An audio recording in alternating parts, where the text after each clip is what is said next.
নমস্কার বন্ধুরা, সোনু রান্নাঘরে আপনাদের সবাইকে স্বাগত জানাই। আমি আজকে সিম্পল সবাই যেরকম বাড়িতে ডাল রান্না করে সেই রেসিপিটাই আপনাদের সাথে শেয়ার করছি। তো আমি ডালটাকে ধুয়ে নিয়েছি।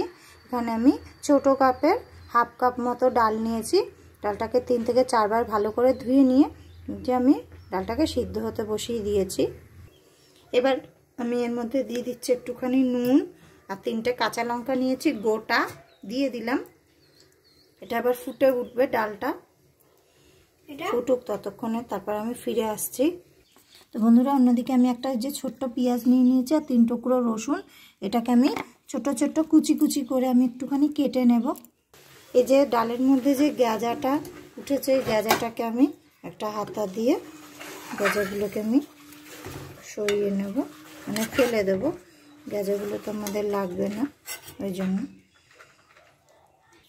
তো বন্ধুরা, এই যে আমি যে পেঁয়াজটা নিয়েছিলাম তার অর্ধেকটা পেঁয়াজ আমি ছোট ছোট করে ঝিরি ঝিরি করে কুচিয়ে নিয়েছি। আর 3 টুকরো যে আমি রসুন নিয়েছিলাম সেটাও আমি যে কুচিয়ে নিয়েছি। তো বন্ধুরা, এই যে আমার ডালটা কিন্তু সিদ্ধ করা হয়ে গেছে। আর আমি এতে যে কাঁচা লঙ্কাগুলো ছিল নামিয়ে নিয়েছি। এবার আমি ডালটাকে একটু হাতা দিয়ে ভালো করে ঘেটে নেব।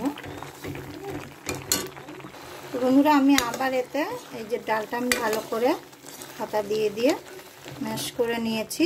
আর এতে যে আমি কাঁচা লঙ্কাগুলো দিয়েছি, আমি এগুলো একটু ইয়ে করে দিচ্ছি, কারণ আমার একটুখানি ঝাল মতো লাগবে। আমার কাছে ডাল একটু ঝাল ভালো লাগে। এবার আমি এতে দেবো জল। আমি এবার এতে জল দিয়ে দিচ্ছি। আমি কিন্তু একটু বেশি করেই জল দিলাম, কারণ ডাল কিন্তু পাতলা ভালো লাগে, ঘন কিন্তু বন্ধুরা ভালো লাগে না, মসুরির ডাল বিশেষ করে। তো দিয়ে দিয়েছি জল। আবার আমি এতে দিচ্ছি, আমি আগে নুন দিয়েছি, ওই জন্য আমি এখানে 1 চামচ মতো নুন দিলাম। এবার ডালটা একটুখানি ভালো করে ফুটে উঠুক, তারপর ডালটাকে আমি নামাবো। তো বন্ধুরা, আমি কিন্তু এতে গরম জল ব্যবহার করেছিলাম, ওই জন্য আমার ডালটা তাড়াতাড়ি হয়ে গেছে। আমি এবার এটাকে নামিয়ে নেব, নিয়ে ডালটা সাম্বার দেব। তো আমি ডালটা নামিয়ে নিয়েছি। আমি ওই কড়াইতেই সাম্বারটা দেব। তো কড়াইটা গরম হয়ে গেছে, কড়াইতে দেবো এবার তেল। কড়াই গরম হয়ে গেছে, কড়াইতে দিচ্ছি সর্ষের তেল। আমি এখানে 1 চামচ মতো সর্ষের তেল ব্যবহার করছি। তেলটা গরম হয়ে গেছে, দিচ্ছি একটুখানি কালো জিরে আর একটা শুকনো লঙ্কা। এবার এর মধ্যে আমি এই যে পেঁয়াজ আর রসুনটা কুচি করে রেখে দিয়েছিলাম সেটাকে দিয়ে দিলাম। এটাকে একটুখানি ভালো করে একটু হালকা একটু লালচে মতো করে ভেজে নেব।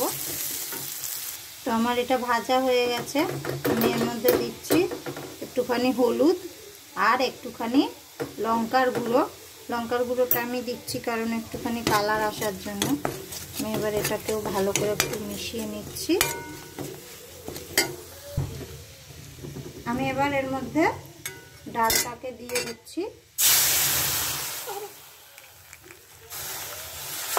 তো আমার এতে ডালটাই যে দেওয়া হয়ে গেছে, আর ডালের কালারটা দেখুন কত সুন্দর এসেছে বন্ধুরা।